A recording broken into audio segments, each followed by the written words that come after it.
আসসালামু আলাইকুম প্রিয় শিক্ষার্থীবৃন্দ। ডিপ্লোমা ইঞ্জিনিয়ারিং 2022 অভিযানভুক্ত কম্পিউটার সায়েন্স অ্যান্ড টেকনোলজি তৃতীয় পর্বের অ্যাপ্লিকেশন ডেভেলপমেন্ট ইউজিং পাইথন বিষয়ের 7 নম্বর চ্যাপ্টারের মধ্যে আমরা প্রশ্ন দেখিয়েছি 6টি। এক্সেপশন কি? পাইথন ল্যাঙ্গুয়েজে বিল্ডিং এক্সেপশন গুলোর নাম লিখো। পাইথন ল্যাঙ্গুয়েজে এক্সেপশন রেজিং বর্ণনা করো। ট্রাই এবং এক্সেপশন ব্লক বর্ণনা করো। এলস এবং ফাইনালি ক্লজ বর্ণনা করো। ট্রাই, এক্সেপশন, এলস এবং ফাইনালি ও রেইজিং ব্যবহার করে প্রোগ্রাম লেখো। এক্সেপশন কি? এক্সেপশন তখনই রেইজ হবে, তখনই উৎপন্ন হবে যখন প্রোগ্রামে সিনট্যাক্টিক্যালি ইয়ার সিনট্যাক্স যদি সঠিক হয়, সিনট্যাক্টিক্যালি সঠিক কিন্তু কোড রেজাল্টে এরর আসে। এই এরর প্রোগ্রামে এক্সিকিউশন বন্ধ করে না, তবে এটি প্রোগ্রামের স্বাভাবিক প্রবাহ পরিবর্তন করে। এক্সেপশনকে রান টাইম এররও বলা হয়। যদি কোনো প্রোগ্রামে সিনট্যাক্স এরর না থাকে, প্রোগ্রাম রান হওয়ার সময়, এক্সিকিউট হওয়ার সময় যদি কোনো এরর তৈরি হয়, তাকে মূলত এক্সেপশন বলে। যেমন নিচে একটা উদাহরণ যদি আমরা দেখি, একটা ভেরিয়েবলে মার্কস দেওয়া আছে 10,000, perform division with 0 the comments.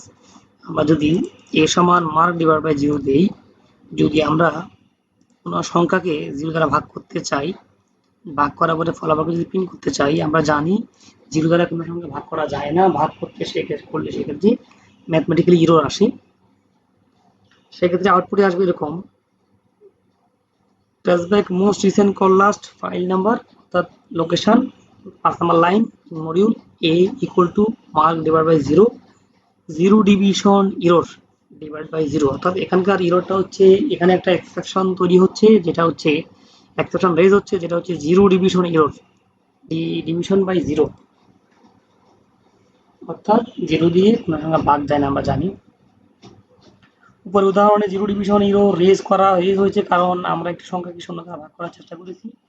নিম্নলিখিত এক্সেপশন বা রানটাইম এরর হতে পারে: ডিভাইড বাই 0 এমন কোনো আইডেন্টিফায়ার যা ডিফাইন করা হয়নি, এমন কোনো অপারেশন চালানো যেটি ইনকম্পিটেবল টাইপস, যেমন দুটি স্ট্রিং টাইপ ভেরিয়েবলের মধ্যে যোগ বিয়োগের অপারেশন সম্পন্ন করা, ফাঁকা লিস্ট, ডিকশনারি বা অবজেক্টের অ্যাট্রিবিউট অথবা এলিমেন্ট অ্যাক্সেস করতে চাওয়া, ডিরেক্টরিতে নেই এমন কোনো ফাইল অ্যাক্সেস করতে চাওয়া।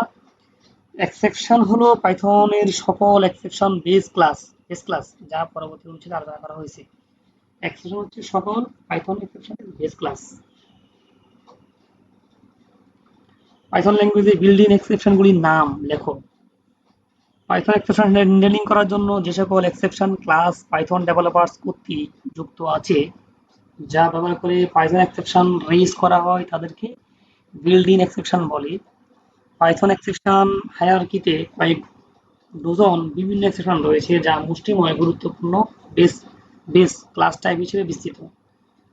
বেশিরভাগ প্রোগ্রামিং ভাষার মধ্যে পাইথন অ্যাপ্লিকেশনের মধ্যে ত্রুটি ঘটে যখন অপ্রত্যাশিত কিছু ভুল হয়ে যায়। অযৌক্তিক গাণিতিক ব্যবস্থা থেকে শুরু করে ইনভ্যালিড ফাইল রেফারেন্স এবং ইউনিকোড ফরম্যাটিং ত্রুটি থেকে মেমরি শেষ হওয়া পর্যন্ত কিছু কিছু বিষয় পাইথন নির্দিষ্ট পরিস্থিতিতে রেজ করতে পারে, যার জন্য অনেকগুলি এক্সেপশন ক্লাস দেওয়া আছে, যাকে বলা হয় বিল্ডিং এক্সেপশন ক্লাস। যেমন নিচে বিল্ডিং এক্সেপশন ক্লাসে হায়ারার্কি দেখানো আছে। হায়ারার্কি মানে হচ্ছে তার রুটের পরে চাইল্ড। বেস এক্সেপশন যেটা হচ্ছে মেইন, যেটা বেস এক্সেপশন, এর মধ্যে থেকে আছে system exit, keyboard interrupt, generator exit, exception, যা এখানে অনেক কিছু আছে। আমি যেটা মনে করি, এখান থেকে সবগুলো তো সম্ভব না, আমরা কয়েকটা এক্সেপশন, হয়তো 8 থেকে 10টা এক্সেপশন যদি আমরা জানি, সেটা আমরা দিয়ে দিতে পারি। যেমন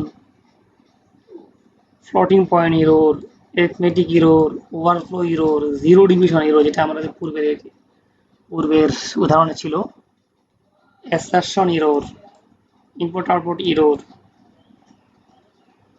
যেগুলি কমন। এই ধরনের কিছু আমরা এখান থেকে দেখে নিতে পারি, অথবা নিচে আবার টেবিল আকারে দেখানো আছে, আমরা এখান থেকে কিছু জিনিস দেখে নিতে পারি, হয়তো 8-10টা দেখে নিতে পারলাম। অ্যারিথমেটিক এরর কেন হবে, assertion error, attribute error, exception, UF error, floating point error, generator exit, import error, এখান থেকে আমরা 8-10টা দেখে নিতে পারি। ওই 8-10টি পরীক্ষা দিব যদি বড় প্রশ্নে আসে, আর না হলে এক দুই পাঁচটা যদি আসে সেক্ষেত্রে আমরা শুধু সংখ্যাটা দিলেই চলবে।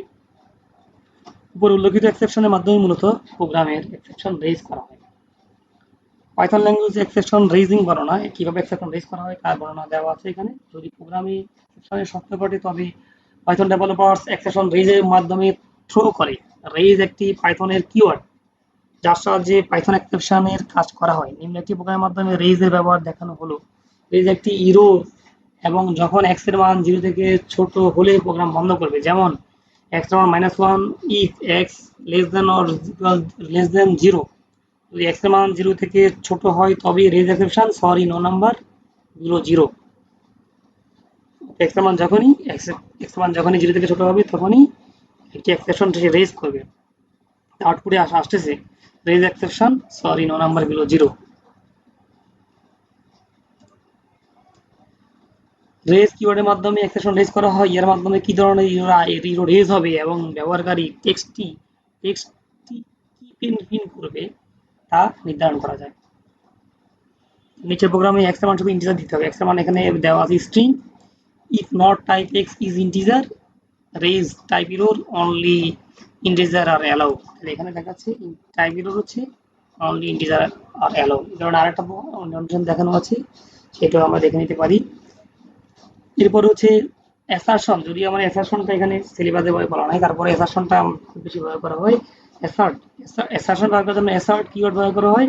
অ্যাসার্ট এর পরে কন্ডিশন, ইরর মেসেজ। অ্যাসারশন হচ্ছে কি সত্য কন্ডিশন যদি মিথ্যা হয় তখন ইরর মেসেজ প্রদান করে, আর সত্য হলে প্রোগ্রামের ধারাবাহিকের কাজ করে। যেমন প্রিভিয়াস কোড অ্যাসারশন কন্ডিশন যদি ফলস হয় তখন ইরর মেসেজ আসবে, আর যদি সত্য হয় ধারাবাহিকভাবে প্রোগ্রাম করবে। একইভাবে আমরা রেজের একটা ফ্লোচার্ট দিতে পারি। রেজের কাছে কি হবে, রেজ কন্ডিশন সত্য হলেই raise stop the program and given raise error, আর যখন মিথ্যা হবে তখনই প্রোগ্রাম কন্টিনিউ টু রান। আমরা রেজের কাছে একটা ফ্লোচার্ট দিতে পারি। ঠিক রেজ আর অ্যাসার্ট এই দুইটা বিপরীত। রেজ কাজ করে যখন সত্য হয় তখন, আর অ্যাসার্ট কাজ করে যখন কন্ডিশন মিথ্যা হয় তখন ইরর মেসেজ প্রদান করে। এরপরে আছে ট্রাই এবং এক্সেপশন ব্লক বর্ণনা করো, এলস এবং ফাইনালি ক্লজ বর্ণনা করো। তারপর আছে ট্রাই, এক্সেপশন, এলস, ফাইনালি ও রেজিং ব্যবহার করে প্রোগ্রাম। আমরা ট্রাই এবং এক্সেপশন, এলস এবং ফাইনালি যাই আসুক, আমরা নিচে একটা প্রোগ্রাম দিচ্ছি। এই প্রোগ্রামের মধ্যে ট্রাই আছে, অ্যাকসেপ্ট আছে, এলস আছে, ফাইনালি আছে, চারটেই আছে। তার মানে আমরা যে কোনো জায়গায় এই চারটাকে দিয়ে দিতে পারি। অর্থাৎ এখানকার তিনটা প্রশ্ন যেটা আসবে আমরা এই চারটা এখানকার প্রোগ্রামটা যদি দিয়ে দেই তাহলে কভার করবে। সেক্ষেত্রে অবশ্য শুধু প্রোগ্রাম না, প্রোগ্রামের পাশাপাশি কিছু বর্ণনাও দিতে হবে। প্রোগ্রামে ফাইনালি ব্লক, যেমন এখানে ফাইনালি কথা বলা আছে, ফাইনালি ব্লক ব্যবহার করা হলে ইহা সবসময় এক্সিকিউট হবে। অর্থাৎ ফাইনালি ব্লক যেটা আছে এখানে ফাইনালি, এটা হচ্ছে সবসময় এক্সিকিউট হবে। আমাদের ট্রাই, অ্যাকসেপ্ট এবং এলস এগুলি যাই হোক না কেন ফাইনালি অলওয়েজ রান করবে। ফাইনালি কিওয়ার্ড ব্যবহার করা হয়, যেমন ট্রাইয়ের ক্ষেত্রে হবে হচ্ছে ট্রাই, এখানে কন্ডিশন চেক করবে, কন্ডিশন যদি সত্য হয় তাইলে কাজ করবে, আর মিথ্যা সত্য হইলে কাজ করবে। অ্যাকসেপ্ট যদি সত্য না হয়, যদি কোনো ইরর তৈরি হয়, ইরর জেনারেট হয়, সেক্ষেত্রে অ্যাকসেপ্টটা কাজ করবে, সামথিং ওয়ান টু ইরর। আর যদি এই কন্ডিশনটা মিথ্যা হয় তাহলে এলস পার্ট কাজ করবে। এখানকার এগুলি যেটাই এক্সিকিউট হোক না কেন ফাইনালি সর্বশেষ এক্সিকিউট করবে। আবার বলেছি ট্রাইয়ের ক্ষেত্রে কন্ডিশন কাজ করবে, যদি কোনো ধরনের রান টাইম এরর সংঘটিত হয় অ্যাকসেপ্ট কাজ করবে, আর যদি কন্ডিশন মিথ্যা হয় সেক্ষেত্রে এলস পার্ট কাজ করবে, আর সর্বশেষ সবসময় ফাইনালি কাজ করবে। ট্রাইয়ের জন্য ট্রাই কিওয়ার্ড, অ্যাকসেপ্টের জন্য অ্যাকসেপ্ট কিওয়ার্ড ব্যবহার করা হয়, এলসের জন্য এলস কিওয়ার্ড ব্যবহার করা হয়, ফাইনালির জন্য ফাইনালি কিওয়ার্ড ব্যবহার করা হয়। ট্রাই হচ্ছে মূলত একটা লুপের ন্যায় কাজ করে। উপরে প্রোগ্রামে কোনো মান না পাওয়ায় অ্যাকসেপ্ট ব্লক এক্সিকিউশন হয়েছে, সর্বশেষ ফাইনালি ব্লক এক্সিকিউশন হয়েছে। যেমন উপরে প্রোগ্রামে এক্স এর কোনো মান না থাকার কারণে সেক্ষেত্রে একটি ইরর রেজ হয়েছে, ওই ইররটা অ্যাকসেপ্টের মাধ্যমে something on to error something went wrong আউটপুটে আসলো, এবং ফাইনালি মধ্যমে the try except block is finish. এটা আসলো। তো আশা করি চ্যাপ্টার 7 নাম্বার বুঝতে পেরেছো। আর আরো কিছু বইয়ের হেল্প নিয়ে এগুলি বর্ণনা যদি দিতে পারো আরো ভালো হবে, কারণ এগুলি হয়তো বড় প্রশ্ন হিসেবে আসতে পারে। এক্সাম্পল হিসেবে আমরা সব জায়গায় এটা দিতে পারি, তাহলে কভার করবে। আর রেজের জন্য উপরে আমাদের একটা প্রোগ্রাম দেওয়া আছে, আমরা সেই প্রোগ্রামটা দিতে পারি। সর্বোপরি সকলকে ধন্যবাদ। আজ এই পর্যন্ত। সালাম আলাইকুম।